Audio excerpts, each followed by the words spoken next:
আপনারা দেখতে পাচ্ছেন লালবাগ ইসলামবাগে একটি প্লাস্টিকের কারখানায় অগ্নিকাণ্ডের ঘটনা ঘটে।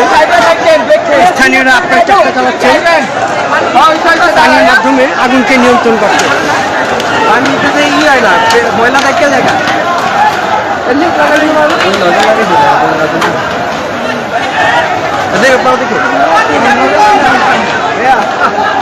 ভাই, আপনারা কি পানির ব্যবস্থা কি করতে পারতেছেন না? আপনারা এটা বলুন তো।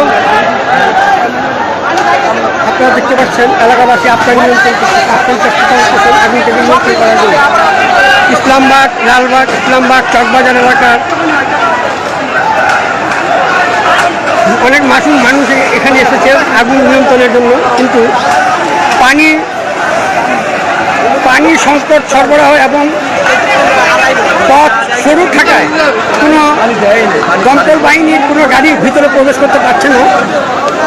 স্থানীয়রা আপ্রাণ চেষ্টা করতেছে এবং উৎসুক অনেক মানুষ ছাদের উপর দাঁড়িয়ে অপেক্ষা করছে। আশেপাশে অনেক বাসা ছড়িয়ে পড়ছে আগুন।